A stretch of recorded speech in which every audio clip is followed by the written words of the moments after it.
Hi, everyone. Thank you for stopping by, Sit, Sip, and Knit.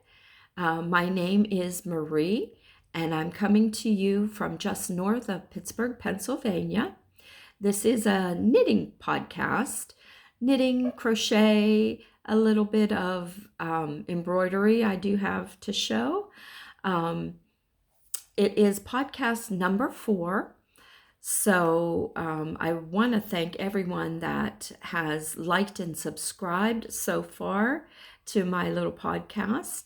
And to anybody new that's joining in, you're very welcome here. So like I said, sit, sip, and knit. Grab a cup of whatever you like. This is in my little Wacky Woolies mug, which is just adorable here.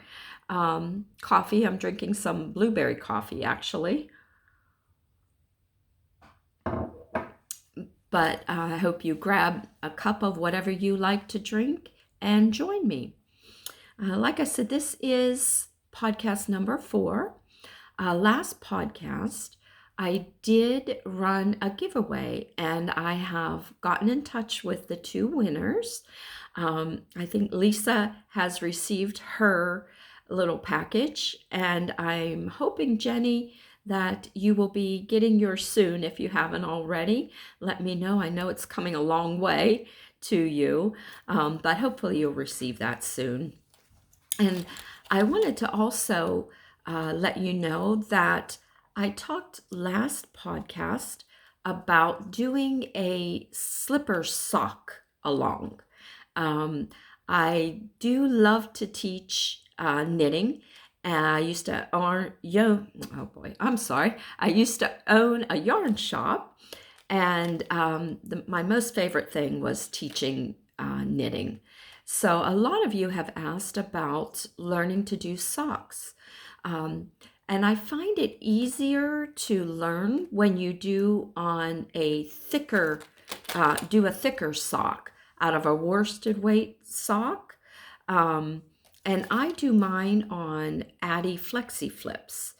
You can use, there's a lot of different ways to do socks. Some people do them on double points, which I do like.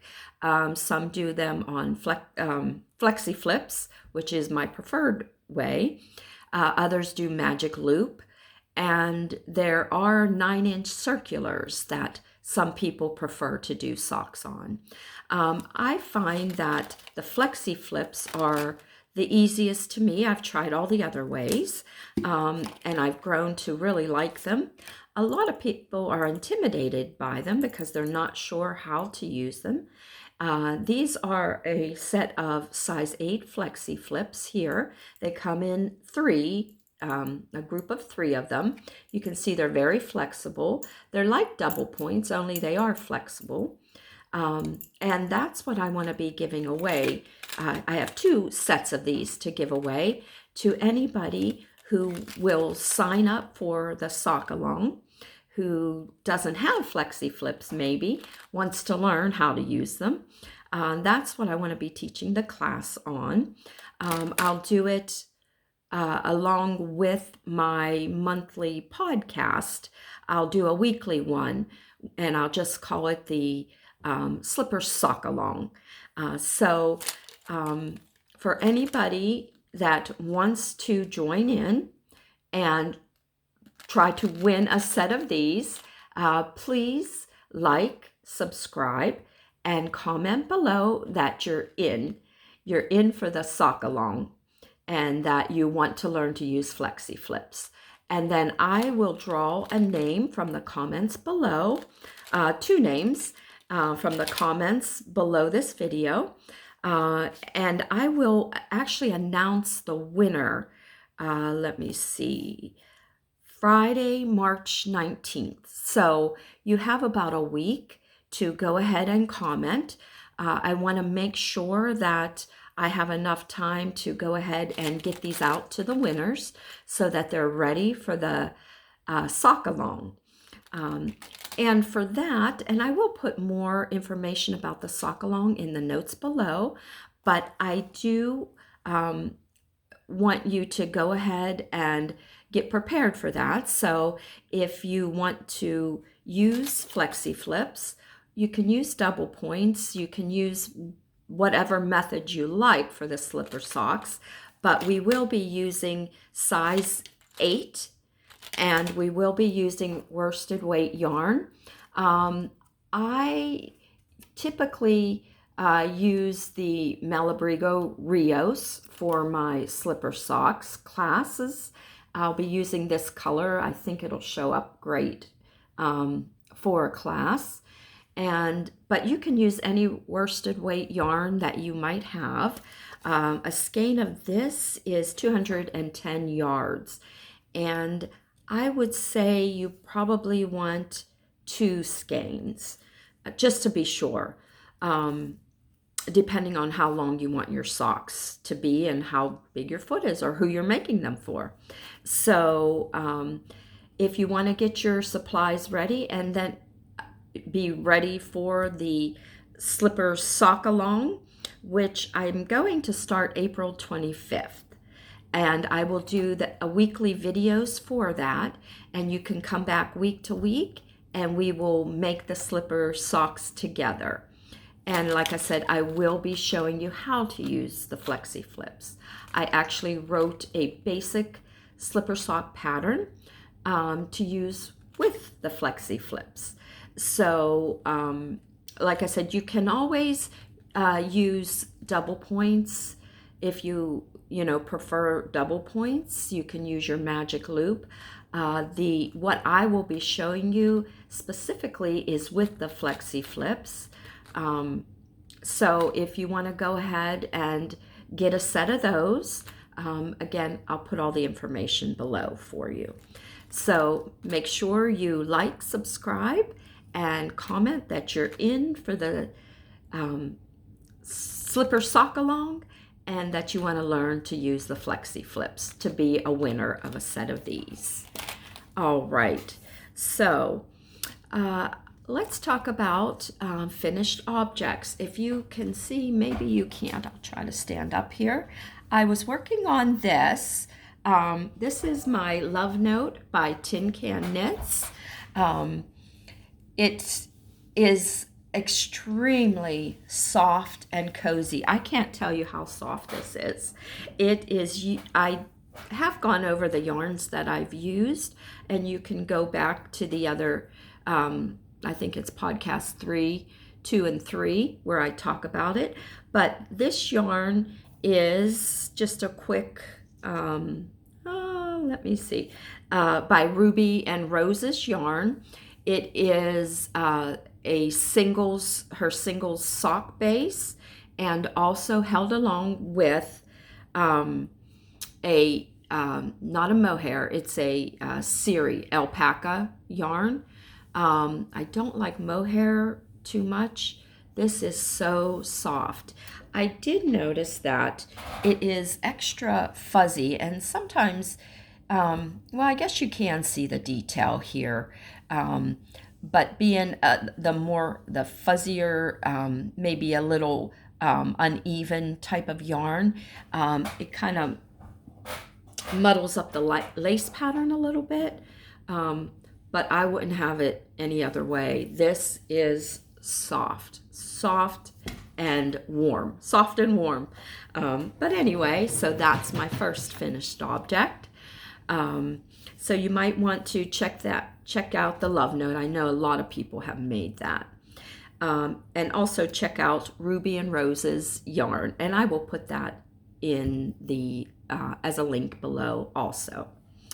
The second thing that I have another finished object. I finally finished the socks for my husband. I put them aside to do this, to get this done, and cast on some new things. I can't help it. But I did finish them, and he said just in time for the weather to turn, but that's okay. He'll have them. These are just a basic sock pattern using West Yorkshire Spinners signature ply sock yarn. The color of this one is, let me see, color 6. color 06. It's just a basic recipe that I use for socks. I did go up a size needle on these for my husband because he seems to, he likes them a little looser. They look huge, but they do fit him. Just like I said, basic recipe for these socks. So anyway, it's a heel flap and gusset construction, which is my preferred method, with a rounded toe here. But I do have them both done. This one I just finished today, so I did not even block it. It's just hot off the needles. So, but I'm glad to have those done because, as you'll see in a minute, I cast on another pair of socks. I just had to. I wanted to do a pair for myself, and I'm going to show you the bag that they're in. I forgot to show this bag last podcast. I'm going to call this well, it's an Easter bag, and you'll see why in a second. But I have my Easter or spring cast-ons in this bag. So let me show you here real quick. Okay, so take a look at this. Isn't this just beautiful? This is gorgeous. This bag, see the inside? Oh my goodness. Does that shout spring or what? And Easter. Look how sweet. This bag is by Fancy Boy Designs. You see the little tag here. It has this nice little handle here, zipper with a little zipper pull here. Just beautiful. Isn't this so pretty? It just screams spring, Easter. Easter's coming, and I'm excited. I love the warm weather. But anyway, yes, so this bag, like I said, is by Fancy Boy Designs, and I will link that information in the notes below. Please check out his website, his shop. His shop. Just beautiful. All right, so in here I had some spring cast-ons, like I said. The first one, not much to show. I started a pair of socks for myself here with this beautiful spring looking yarn here, Easter color yarn right here. You can see I use my Flexiflips again. And this pattern actually, let me grab that pattern here. Oh, here it is here. I am doing the Heel Toe Do-Si-Do socks by Kay Litton. Really pretty pattern, gives the little, looks like little chevrons here. But that's what I'm going to do this pair of socks for myself out of. Now, I can't find the label to this yarn, so I apologize because it is so beautiful. And if I do find it, I will go ahead and put it in the notes below. But doesn't that just say spring to you? It's just beautiful. But anyway, so I just started it, but I had to cast that on as soon as I finished my husband's socks today. This is what I did today.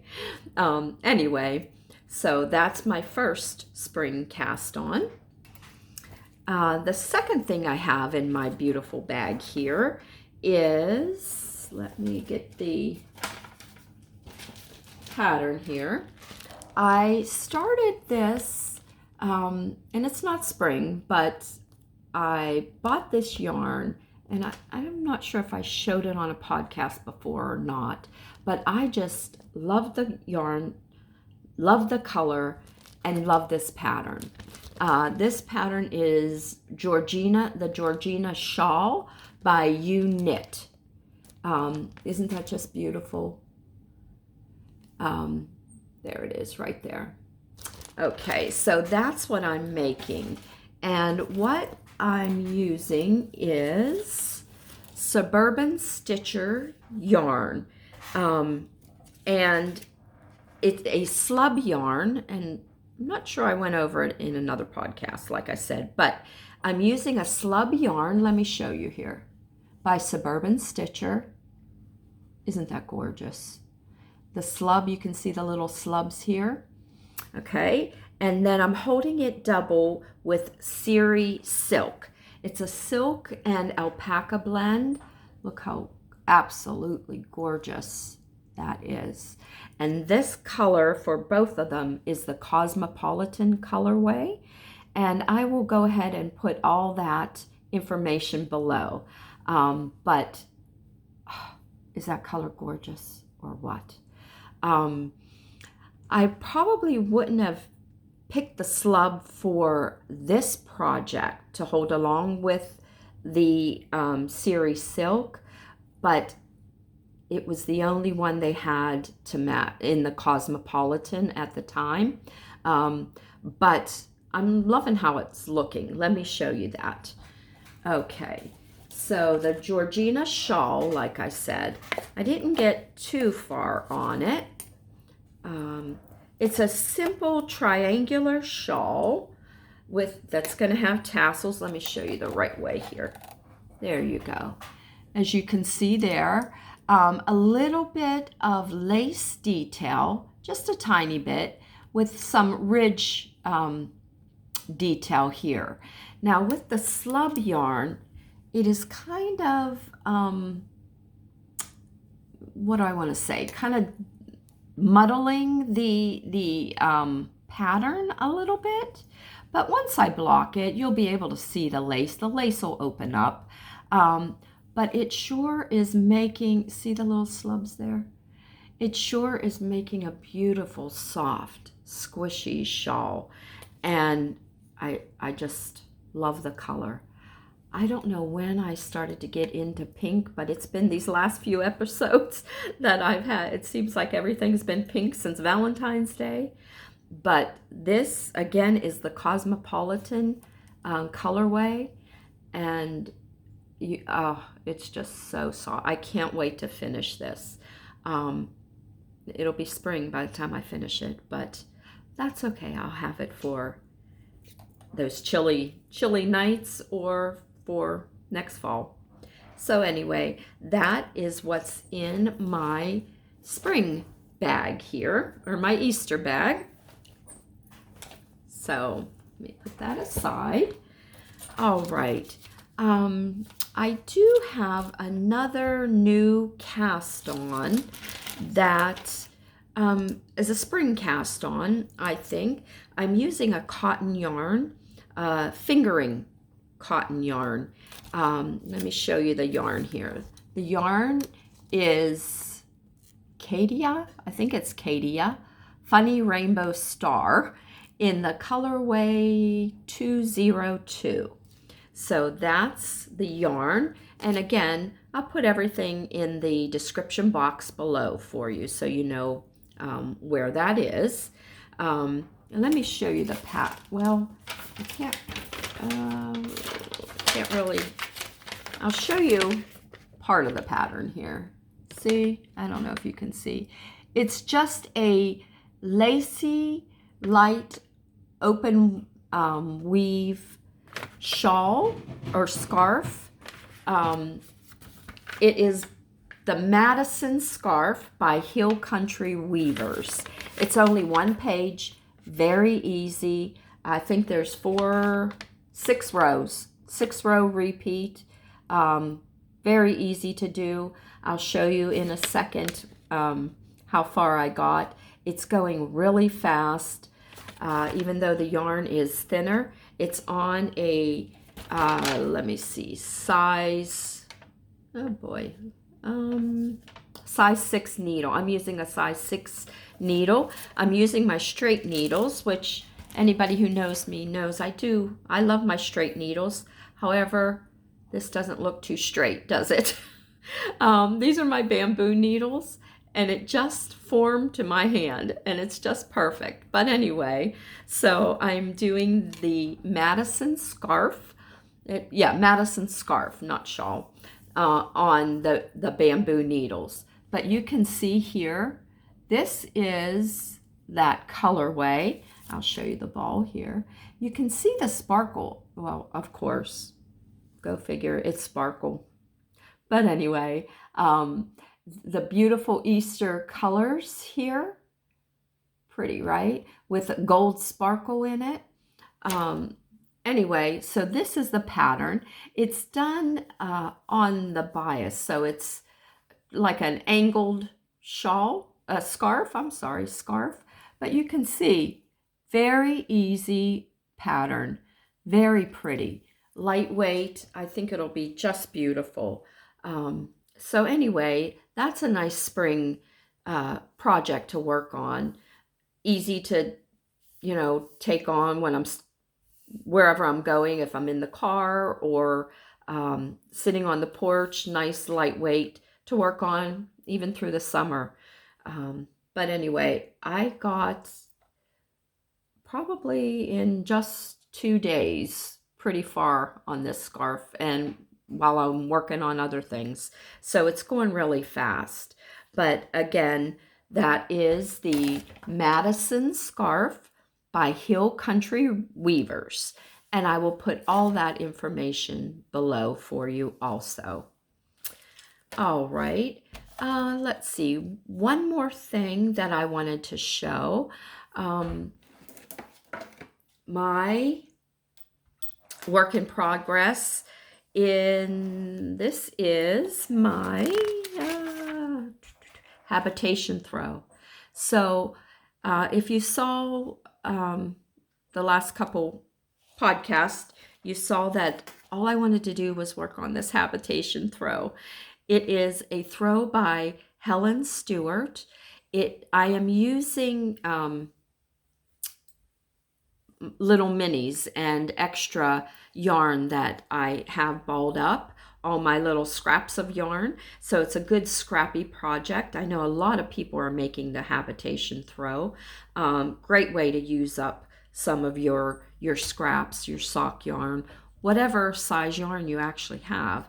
I'm actually holding, and I think I talked about this before, but I'm holding 2 skeins together, 2 sock weight. One solid color. This pink is, I think it's the Yorkshire Spinners, and it's in the pink colorway, but I'll put all the information below. And then whatever leftover sock yarn I have, I'm balling it up. Any little minis that I have, throwing it in a bag, pulling one out, and working it until it's gone.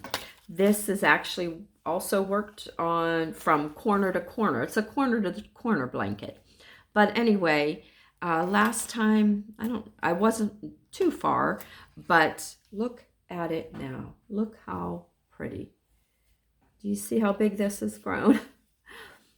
In fact, I think it could be about half done. I'm hoping I have enough of the pink to continue. I'd like to make it bigger, but the side, I can't even tell you how big it is. But anyway, isn't it beautiful? Whatever colors I've put with it, with the pink, it's really muted it and brought it all together. So I think it's a good idea to, if you wanted like a gray or a cream color to hold with all the different colors you might have, it kind of, makes them all mesh together, I think, really pretty. But anyways, that's my Habitation Throw, and I love working on it. I keep going and going and thinking, I can't wait to get to the next color. So that's what keeps me interested in this. It's supposed to been taking a little while, a nice easy project for the long term, but I find myself rushing through it. But it's so easy to do and fun to work on. So that's the Habitation Throw by Helen Stewart. And again, I'll link that in the show notes below also. The only other thing I think that I wanted to talk about is a new cast-on sweater that I want to do. I know I started a colorwork sweater, and I think on the last podcast, podcast 3, I talked about it. Not liking it so much. I will probably frog it. Didn't get very far on it. I love to do color work, but I just wasn't liking the contrast of the colors I picked. So I may go ahead and who knows? I might keep working at it. But anyway, of course I saw something else I wanted to cast on. I think it was on Instagram maybe. Somebody posted that they had finished their saddle wall. I think it's called saddle wall summer tee with lace pattern by Midori. Here, right here. So this is the pattern, if you can see it there. It has the lace at the top here. The one that I saw on Instagram was, I think it was a gray. It was very beautiful. I haven't picked yarn yet for it, but I really think this is more my style of sweater. This without the long sleeves, and it could be for spring, depending on what type of yarn you work it in. Even here, she suggests varying weights of yarn, fingering to worsted weight, depending on the degree of transparency, how transparent you want it is the weight of yarn that you use. So I'll probably use maybe like a DK weight. Anyway, I think that's going to be my next cast on. Maybe after I do this podcast. That might be what I start. But anyway, so I think that is my next, what I'm going to be working on. I want to thank everybody for, like I said, for subscribing and coming to my world here on YouTube. I hope you share this podcast with others that love all things yarn. I would love it if you did. And I will probably see you in about 3 weeks. I will, like I said, I am going to pick winner of those Flexiflips, and I will put that out as in the show notes. And that'll be again this coming Friday. So be sure and like, subscribe, and let me know that you want to be a part of the slipper Sock-Along and you want to use Flexiflips. Again, I will put all the information in the show notes below for that Sock-Along that we'll do together. I'll do a separate video each week for that so that I can show you, give you the pattern.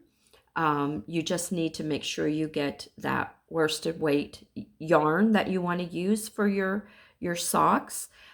Get a set of size 8 Flexiflips. It is a size 8 or let's see, 5 millimeter. Like I said, you can use double points if you like. You can do magic loop. The pattern I'm going to give you is one that I did write that goes along with the Flexiflips, but you can still adapt it to other ways of doing your socks. It will be a top-down construction. It will be with a heel flap and gusset. So that is what I'm going to teach. So I hope you join me for that. Like I said, it'll be a separate podcast starting April, let me get the date here, April 25th. It'll be Sunday, April 25th. I'm going to start that, and that'll be a weekly podcast.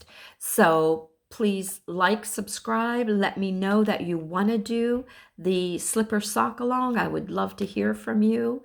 If you have any questions, my information will be below. Please get in touch with me, and I will be sure and get the pattern to you through before the next before the class starts. We'll call it a class, but so I hope you'll join me for that. And I will also do another podcast. I like to do them about every 3 weeks. So I hope you'll stay tuned for that. Again, thank you for stopping by Sit, Sip, and Knit, and happy knitting.